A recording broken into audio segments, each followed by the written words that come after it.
Welcome to the exam Guru YouTube channel. आज की video हमारी जो है टेलर साइंटिफिक मैनेजमेंट, यानी कि जो आपके FW टेलर हैं उन्होंने जो अपने साइंटिफिक मैनेजमेंट के रूल्स बताए थे उनके बारे में आज हम पढ़ेंगे। ठीक है, उनके प्रिंसिपल्स के बारे में पढ़ेंगे। लास्ट वीडियो में आपने जो देखा था हेनरी फ्योल थे, उनके मैनेजमेंट में जो 14 है वो मैं सारे एक्सप्लेन कर चुका हूँ। और आज की वीडियो में हम क्या करेंगे, जो FW टेलर हैं उनके साइंटिफिक मैनेजमेंट के प्रिंसिपल के बारे में पढ़ेंगे। तो सबसे पहले मैं बताऊँ, आपका जो FW टेलर है उनका जो पूरा नाम है वो आपका है फ्रेडरिक विंस्लो टेलर। ठीक है, फ्रेडरिक विंस्लो टेलर। इनका जो जन्म हुआ था वो 20 मार्च 1856 में हुआ था और 21 मार्च 1915 21 मार्च 1915 में इनका क्या हुआ था, डेथ हो गई थी। तो अब ये मत सोचना कि 20 मार्च को इनका बर्थ हुआ, 21 को डेथ हो गई। एक साल, एक दिन नहीं, बीच में ईयर भी है। ठीक है, बहुत कोइंसिडेंट ही है कि नेक्स्ट डे 20 मार्च और देन 21। चलिए तो आगे स्टार्ट करते हैं। जो आपके फ्रेडरिक विंस्लो टेलर थे उनका क्या था, ये एक अमेरिकन मैकेनिकल इंजीनियर थे। ठीक है, कौन थे वो? He was mechanical engineer. कहाँ के? अमेरिका के। और ये जो थे इंडस्ट्रियल एफिशिएंसी पर इन्होंने पूरा वर्क किया कि इंडस्ट्रियल एफिशिएंसी कैसे इंप्रूव करी जाए। इंडस्ट्रियल एफिशिएंसी मतलब आप जानते हैं कि उसकी कार्य क्षमता प्रॉपर वे में कैसे हो, क्योंकि ये मैकेनिकल थे तो बिजनेस से जुड़े हुए थे। Taylor thought that the scientific analysis work it would be possible to find the one best way. इनका हमेशा जो अपना रिसर्च में लगे रहे कि वन द बेस्ट वे, यानी कि हमेशा सबसे उत्तम रास्ते का निकालने में कार्य करते थे। ठीक है, सबसे उत्तम रास्ता मतलब सबसे बेस्ट वे क्या होगा किसी भी चीज़ को सॉल्व करने का, किसी भी प्रॉब्लम को सॉर्ट आउट करने का, बिजनेस को कंटिन्यू करने का, जो भी आपका सबसे बेस्ट वे जो है वो क्या होगा।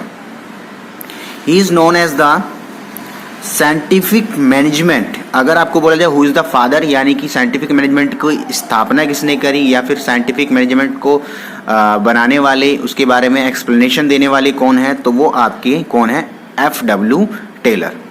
ठीक है, यानी साइंटिफिक मैनेजमेंट को जो लेके आए वो कौन लाए थे? FW टेलर थे। उन्होंने इसके बारे में थ्योरी दी, आर्टिकल दिया। ठीक है, the principle of scientific management published in 1911 में इन्होंने क्या दिया था, इसकी थ्योरी एक्सप्लेन करी थी। अब इन्होंने कुछ प्रिंसिपल दिए थे, प्रिंसिपल ऑफ साइंटिफिक मैनेजमेंट। सबसे पहला प्रिंसिपल था इनका, science not a rule of thumb. ठीक है, साइंस जो है आपका वो क्या है? Not a rule of thumb. अब नॉट अ रूल ऑफ का थंब का मतलब क्या होता है? जो साइंटिफिक मैनेजमेंट में मैनेजमेंट है वो एक साइंस है, ना कि rule of thumb. Rule of thumb का मतलब हम क्या कह सकते हैं, ये एक होता है ना, वो क्या कहते हैं? तुक्का। ठीक है, साइंटिफिक मैनेजमेंट एक तुक्का नहीं है, ये क्या है? पूरा एक मैनेजमेंट है, साइंस पे, फैक्ट पे डिपेंड है। अब आप कहेंगे कैसे? जैसे कि देखिए मैं एक्सप्लेन करता हूँ। हम लोग क्या करते हैं, बिजनेस को जब हम करते हैं, किसी भी चीज़ की कैलकुलेशन करते हैं, तो कभी कभी क्या होता है, कैलकुलेशन बेसिस पे कैलकुलेटिव, और सेकंड होता है हम गैस करते हैं। ठीक है, करते हैं ना, calculation method and the gas method. Gas method का मतलब होता है अनुमानित, अनुमान लगा लेना, अंदाजा लगा लेना। तो अगर हम किसी बिजनेस को करने जा रहे हैं, कुछ करते हैं, तो हम उसमें हाँ भाई लगभग उसमें इतना होगा, तो लगभग वाली सिचुएशन जो होती है वो गैस होती है। तो हमेशा FW टेलर थे वो कहते थे कि आपको कैलकुलेशन बेस पे होना चाहिए, फैक्ट पे बिलीव करना चाहिए। फैक्ट दैट मीन प्रूव्ड हो, साइंस हो, एग्जैक्टली आपको उसके बारे में इंफॉर्मेशन लेना है, उसके बाद फिर आगे का वर्क करना है। ऐसा नहीं कि आपने गैस करके बिजनेस चालू कर लिया और उसके बाद फिर आपको लॉस उठाना पड़ जाए, क्योंकि आप जानते हैं कि बिना कैलकुलेशन के, बिना प्लानिंग के अगर आप बिजनेस कर रहे हैं, आपने प्रॉपर प्लानिंग नहीं करी है, तो फिर उसमें आपको क्या होगा? प्रॉब्लम आएगी ही आएगी। ठीक है, तो आपका क्या हो गया?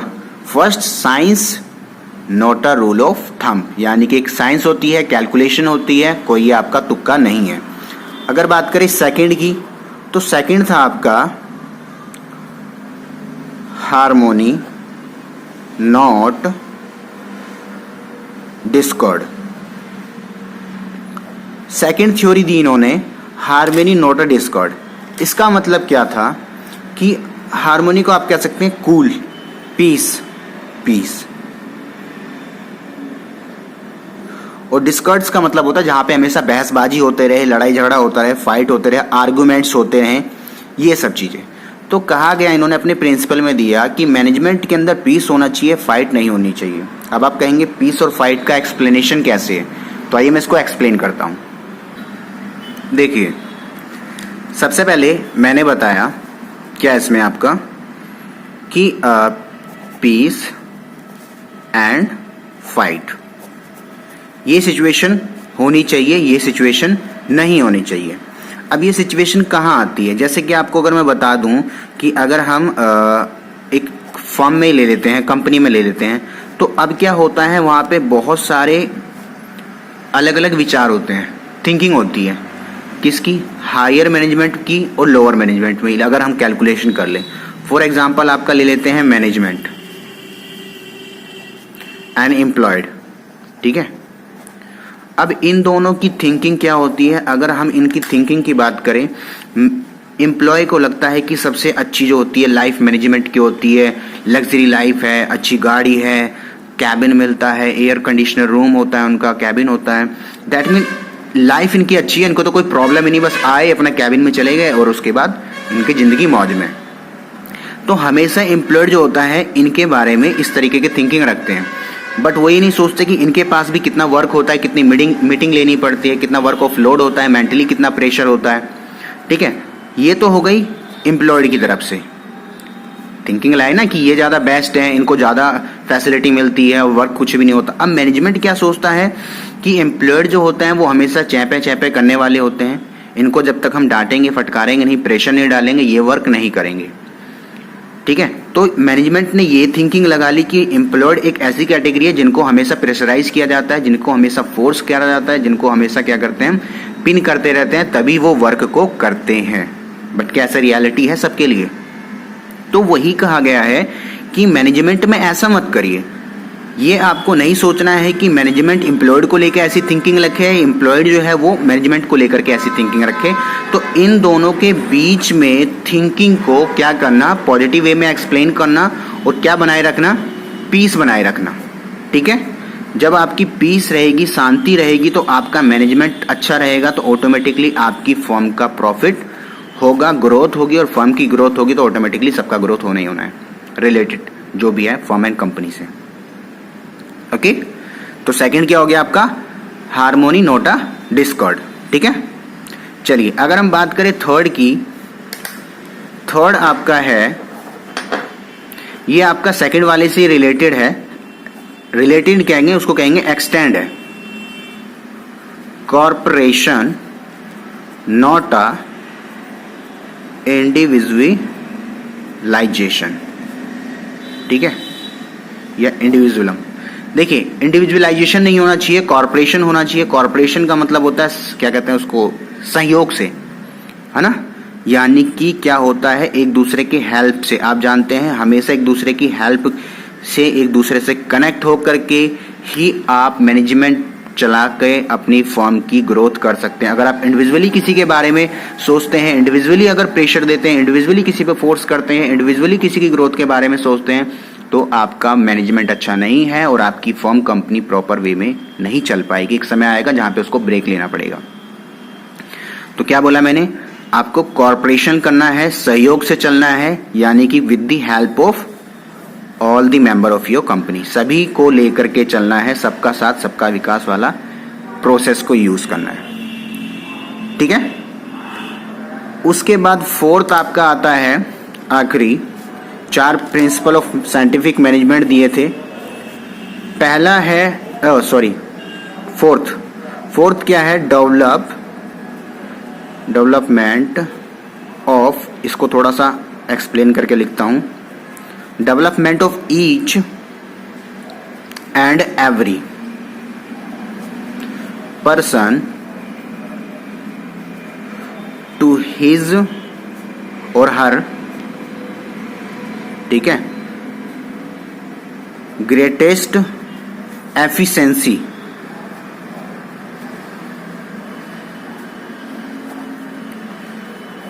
कहने का मतलब है कि आपका जो फोर्थ दिया है, development each and every person of person to his and her greatest efficiency, यानी कि आपको हमेशा अपनी फर्म में क्या करना है, अपने जो वर्कर्स हैं, चाहे वो मेल हो फीमेल हो, जो भी हो, एम्प्लॉयड हो आपके, उनको क्या करना है, उनकी ग्रोथ के बारे में सोचना है। किस तरीके की ग्रोथ?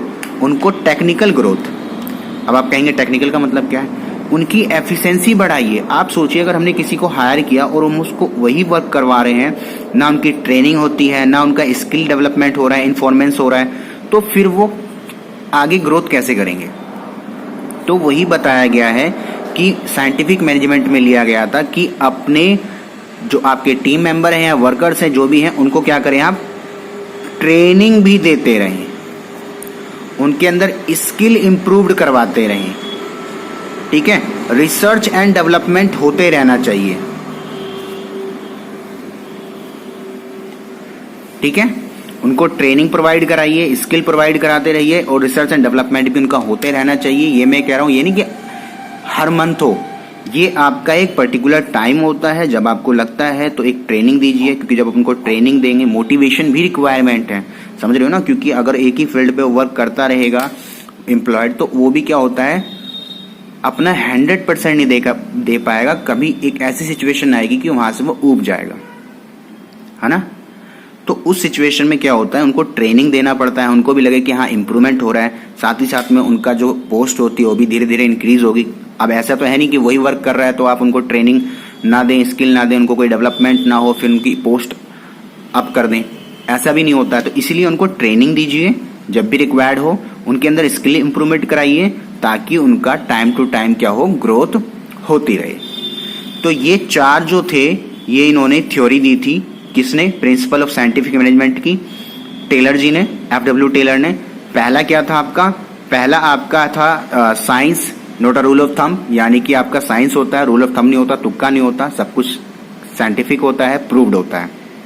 ठीक है। और सेकंड क्या था? सेकंड हमने पढ़ा था आपका हार्मोनी नॉट अ डिस्कॉर्ड, वहां पे पीस होना चाहिए। ठीक है, और बहसबाजी नहीं होनी चाहिए, सब चीजों को सॉर्ट आउट कराना आपको आना चाहिए कि आप उसको आराम से सॉर्ट आउट कर लें। थर्ड क्या था? कॉर्पोरेशन नॉट इंडिविजुअलाइजेशन, यानी कि व्यक्तिगत नहीं होना चाहिए, आपका कॉर्पोरेटिव होना चाहिए, सहयोग से होना चाहिए एक दूसरे के। And the fourth is development of each and every person to his her greatest efficiency, उनकी एफिशिएंसी इंप्रूव होती रहनी चाहिए, उनके अंदर क्या होना चाहिए, आपको स्किल प्रोवाइड कराना चाहिए, ट्रेनिंग प्रोवाइड कराना चाहिए, उनको रिसर्च एंड डेवलपमेंट पार्ट में इन्वॉल्व करना चाहिए, ताकि उनकी ग्रोथ होती रहे। ओके, तो ये हमने आज पढ़े। क्या पढ़ा हमने? प्रिंसिपल ऑफ FW टेलर, जो आपके 4 थे। आई होप आपको क्लियर हुआ होगा, समझ में आया होगा। अगर कुछ भी प्रॉब्लम है तो आप कमेंट बॉक्स में मेंशन करिएगा, उसको मैं नेक्स्ट वीडियो में फिर क्या करूंगा, एक्सप्लेन कर दूंगा। ठीक है। और डियर स्टूडेंट्स, अकाउंटेंसी की भी मैंने कई सारे क्वेश्चंस अपलोड कर दिए हैं, आपको कम्युनिटी में जाके दिख जाएगा। MCQ आपका पार्टनरशिप का भी है, गुडविल का भी है। अब वो आपका एडमिशन और रिटायरमेंट एंड उसके बाद डेथ, इन तीनों चैप्टर के मैं कंप्लीट कर दूंगा। हम पेपर से पहले लगभग 500 क्वेश्चंस उस पर अपलोड कर देंगे, ताकि आपका कंप्लीट रिवीजन हो जाए और आप अच्छे नंबर लेके आए। और साथ ही साथ मैं वीडियो भी बना के डाल रहा हूँ क्वेश्चंस की, आप वो भी देख लेंगे, आपको प्लेलिस्ट में दिख जाएगा। ठीक है फ्रेंड्स, चलिए मिलेंगे फिर नेक्स्ट वीडियो में। हाँ, अगर वीडियो पसंद आई तो वीडियो को लाइक करेंगे, चैनल आप सब्सक्राइब नहीं करें तो सब्सक्राइब कर लें, और अगर आपको लगता है कि ये हेल्पफुल है आपके लिए तो then you can share. Okay, take care, bye.